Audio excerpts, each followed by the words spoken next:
Welcome back to my channel and happy 1/4 of the way through 2025. I did stick with my reading goal again in March, and that is to read 2 fiction books per month. I did only read 2 this month, but that's because March has been kind of chaotic. I had a concussion and my town was out of power for multiple days, and then I've also been reading a lot of nonfiction books for different projects I'm working on. So I did only read 2 fiction books this month, and here they are. So the first book I read this month was Whoever You Are, Honey by Olivia Gatwood. This author also wrote Life of the Party, which is a collection of poetry I reread earlier this year, which I love. And so I picked up her book. This came out last year, and I don't really know how to talk about it too much without giving too much away. But basically, there are 2 sets of neighbors in Santa Cruz, and the story really revolves around the 4 of them. And so it's a younger woman with an older woman in one house, and they've been there for a very long time. And then their new neighbors move in, and it is a younger couple. And one of them, the man, is a tech bro, basically. And so it really looks at AI and tech and the digital age in a very interesting way. Again, I don't know how to say things without giving away the storyline, but yeah, the main thing I see about this book is that it's a novel written by a poet, and I think that's usually meant to be criticism, but I didn't dislike that.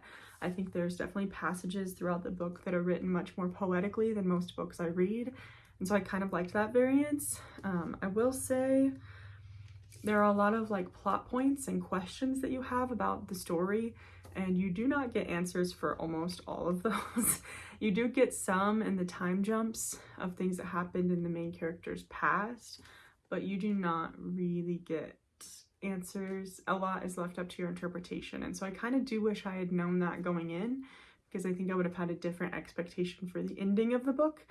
But as I read it, I was about 20 pages from the end when things started coming up, and I was realizing either this is going to be a rushed ending or it's going to be left up to my interpretation. And I'm glad it wasn't a rushed ending, but it was all left up to my interpretation. So that is not necessarily bad, but I just do wish I would have known that before I read the book. Overall, I liked it. Would I recommend it? Yes. Just know that you're not getting the answers you probably want. It's going to be left up to your interpretation. And then the other book I read this month was Sunrise on the Reaping by Suzanne Collins. I'm not going to give any spoilers, but here's my thoughts. This book, of course, if you don't know, is Haymitch's Game, so it's the 50th Hunger Games, a prequel to the original Hunger Games series, and it's after The Ballad of Songbirds and Snakes, which was the first prequel. This book, it's rare for a book to make me cry, I think. And it is quite rare for a book to make me cry multiple times, but Suzanne Collins can do it like nobody else. Catching Fire was one of my favorite books of all time, and I think I might like this one better than Catching Fire. So if you liked the original trilogy, I would definitely recommend reading Sunrise on the Reaping. It also does a really, really good job of connecting The Ballad of Songbirds and Snakes to the original trilogy in really beautiful ways. Yeah, there's just a lot of connections between the characters and the years and the plot lines, and a lot of things are filled in a really good way that people were speculating on, and then Suzanne was just like, yeah, that's actually what I was saying. Good job.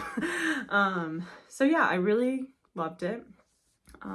Lucy Gray's story from The Ballad of Songbirds and Snakes still haunts this story, and I think that's so beautiful.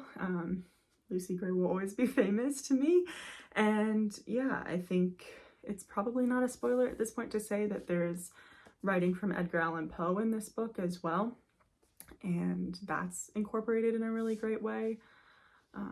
Yeah, I'm really excited to see the movie. Actually, I want to just put out there into the universe, Lionsgate, if you happen to watch this video, I'm available this summer to be an extra in this movie. But no, for real, I'm so excited to watch it. Most of the Hunger Games movies have come out on my birthday, and this one will as well. So that's fun for me always as a Hunger Games fan. But yeah, I don't know how to talk about it really without spoiling things. It's been a little sad for me to see some things online. I've been more online during this release than others. and some people's reading comprehension is just missing things that Suzanne has specifically written into the book. So I don't know, like maybe some of y'all could just like maybe reread it. But yeah, I think it's a beautiful look at how propaganda works. It's devastating in the ways that the characters and the world continues for Panem. And yeah, I really am so impressed that, like, I remember being so impressed that Catching Fire was better than The Hunger Games, and I'm so impressed that book 5 now of this series I think is the best of the series. So Suzanne Collins, again, just really one of my favorite authors of all time. I hope she writes more. I don't know if she will, but I would love to see more from this world and this storyline. And I think I'm going to pick up her other series when it becomes available at my library. It's been a little while, I think, since I last checked. But yeah, so those are the books I read that were fiction this March.